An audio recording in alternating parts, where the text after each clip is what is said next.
Parliament reporter Hindi dictation ready start.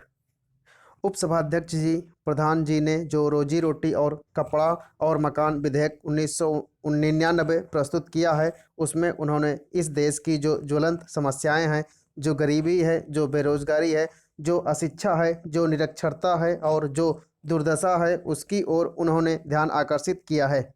मैं इस बात को मानती हूँ कि यह एक राष्ट्रीय समस्या है और इन समस्याओं का समाधान जितना शीघ्र हो उतना ही अच्छा होगा।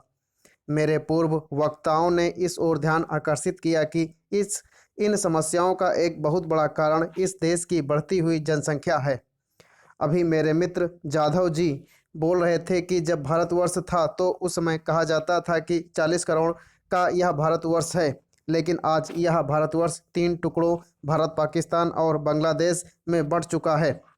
लेकिन सन 2000 की जनगणना के अनुसार केवल भारतवर्ष की आज की आबादी 110 करोड़ है। यदि जनसंख्या को हम नियंत्रित कर रहे हैं तो शायद इस देश की जो ज्वलंत समस्याएं हैं उनका समाधान हो सकता है। जनसंख्या को नियंत्रित करने के लिए भारत सरकार की ओर से और हमारी प्रदेश सरकारें हैं, उनकी ओर से बहुत सी योजनाएं हैं, लेकिन वह योजनाएं सफल नहीं हो रही हैं।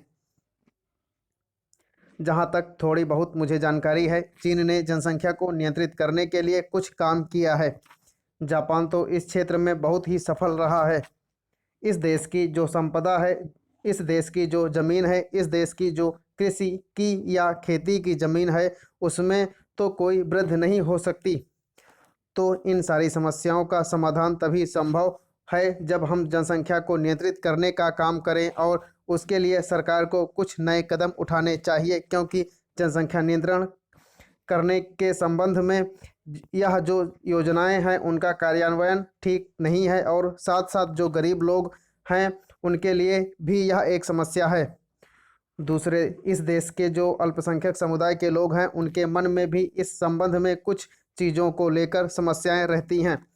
इसलिए मेरा सुझाव है कि जनसंख्या को नियंत्रित करने के संबंध में सरकार की आज तक जो योजनाएं रही हैं वह बहुत कुछ सफल नहीं रही हैं।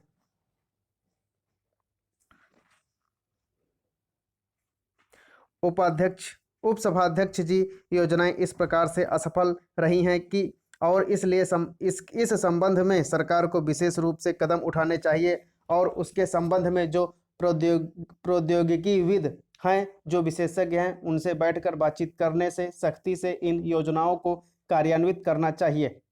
दूसरे, हमारे मित्र ने ठीक ही कहा, यदि आदमी रोजी नहीं मिले, रोटी नहीं मिले, कपड़ा नहीं मिले, रहने के लिए आवास ना मिले तो वह देश की उन्नति नहीं कर सकता। और इस संबंध में मैं ध्यान आकर्षित करना चाहूँगा कि अभी जो 2000 की जनगणना हुई थी, उस जनगणना के हिसाब से हमारे देश के साक्षर लोगों की संख्या करीब 52% है। इसके माने ये हैं कि 48% ऐसे लोग हैं जो कि निरक्षर हैं, क्योंकि साक्षर का मतलब यह बतलाया गया है कि केवल ऐसे लोग जो अपने हस्ताक्षर कर सकते हों, अक्षर को पहचान सकते हों, अक्षर को पढ़ सकते हों। जब इस देश में साक्षरता की हालत यह है कि हमारे देश में केवल 52% साक्षर हैं, तो हम कभी भी उन्नति नहीं कर सकते हैं और जो हमारी शिक्षा है वह कभी भी रोजगार परक नहीं रही है। स्कूल से, कॉलेज से, इंजीनियरिंग कॉलेज से, पॉलिटेक्निक से लड़के पढ़कर निकलते हैं, लेकिन वे बेरोजगारी के शिकार होते हैं। हमारे संविधान में जो निर्देशक सिद्धांत हैं उनमें बहुत सी चीज़ों की व्यवस्था की गई है, अनुच्छेद 41 से लेकर 48 तक हो, लेकिन उनको हम लागू नहीं कर सकते। संविधान निर्माताओं ने जो व्यवस्था की थी उनमें निर्देशक सिद्धांतों को लागू करना किसी भी सरकार के लिए आवश्यक नहीं है और इसी में काम पाने का अधिकार या संविधान के मौलिक अधिकारों में काम के अधिकार को जोड़ना है। तो मेरा सुझाव यह है कि जो काम के अधिकार को मौलिक अधिकारों में जोड़ने की बात है, इसके संबंध में वर्तमान सरकार को कदम उठाना चाहिए और बहुत जल्दी इस सिलसिले में फैसला लेकर काम के अधिकार को मौलिक अधिकार में जोड़ना चाहिए। मैं इस बात को भी मानता हूं कि कोई भी सरकार हो, कोई भी शासन हो, कोई भी प्रशासन हो, प्रत्येक व्यक्ति को नौकरी नहीं दे सकता, लेकिन फिर भी यदि इस चीज़ को हम मौलिक अधिकार में जोड़ेंगे तो इससे देश के नौजवान हैं उनकी जो इच्छा शक्ति है वह जागृत होगी।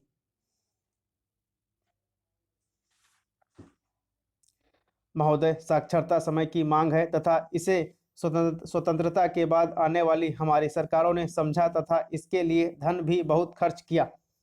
यह तो नहीं कहा जा सकता कि परिणाम रूप में हमें शून्य हाथ लगा है, लेकिन यह जरूर कहना पड़ेगा कि जिस अनुपात से हम इस कार्य के लिए धन खर्च किया है गया उसकी तुलना में हमने वह नहीं पाया जो पाना चाहिए था। सबको शिक्षा और सुलभ शिक्षा अथवा नारी शिक्षा या प्रौढ़ शिक्षा या अनौपचारिक शिक्षा इस दिशा में की जाने वाली मुख्य पहलें हैं जिन्हें खूब प्रचारित किया गया है तथा इसके लक्ष्य प्राप्त करने के प्रयत्न भी किए गए हैं।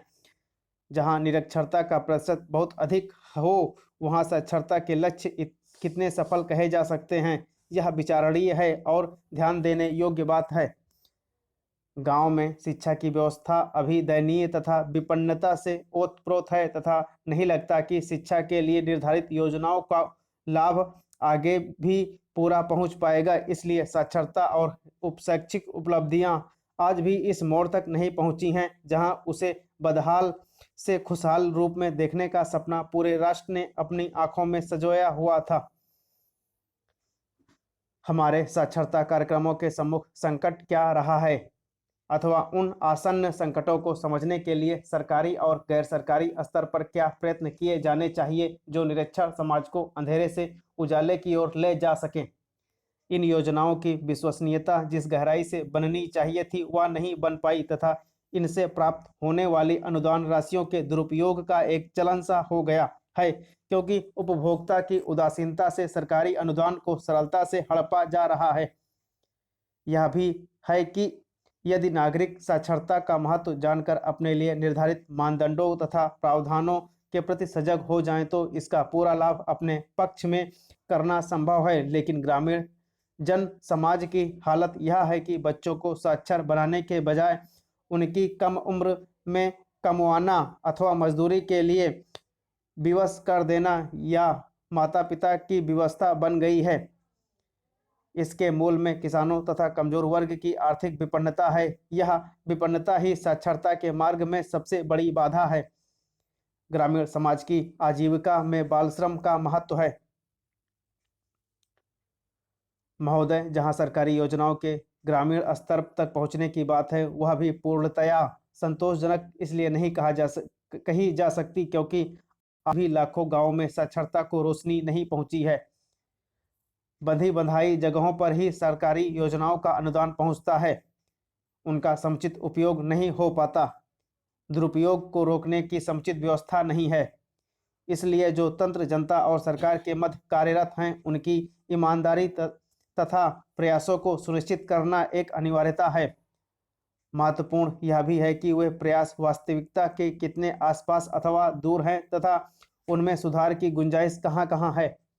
इन कार्यों के लिए भवन बन जाते हैं, सामान खरीद लिया जाता है और कर्मचारी भी सवेतन नियुक्त कर दिए जाते हैं, लेकिन इसकी समीक्षा नहीं की जा रही है कि जो कुछ व्यय किया गया उसके एवज में क्या प्राप्त हुआ। जहाँ तक विधिवत शिक्षा का प्रश्न है, सस्ती और सुलभ शिक्षा का नारा तो है, लेकिन शिक्षा को कितना महंगा कर दिया गया है इस ओर तनिक भी ध्यान नहीं दिया जा रहा। पाठ्य पुस्तकों के मूल्य, स्कूल शुल्क की वृद्धि तथा पोशाकों की महंगाई पर विचार किया जाए तो स्कूल शिक्षा की भी हालत खस्ता ही है। माँ बाप अगर अच्छे स्कूलों में दाखिल कराना चाहें तो वहाँ प्रवेश कराना चक्रव्यूह में प्रवेश करने जैसा खेल हो गया है। जहाँ तक निजी कोचिंग संस्थानों की बात है वहाँ स्थिति अधिक विकट है।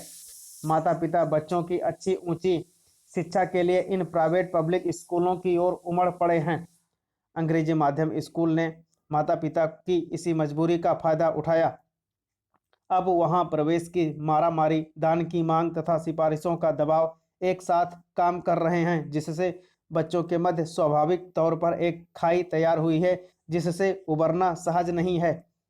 ग्रामीण शिक्षा की व्यवस्था की हालत यह है कि वहां शिक्षक स्कूल में नहीं पहुंचते।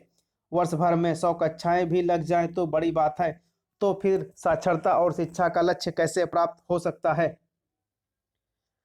भारत शिक्षा बालिका शिक्षा का शोर प्रचार तो खूब है, लेकिन पारंपरिक भारतीय समाज में इस जड़ता को नहीं मिटाया जा सकता है, जिसमें बालिका को घर की चार दीवारी की शोभा मानकर औपचारिक शिक्षा तक से दूर रखा जाता है। फिर नारी शिक्षा सस्ती और निःशुल्क है, लेकिन यह जानकारी आम जनता तक नहीं पहुंची है।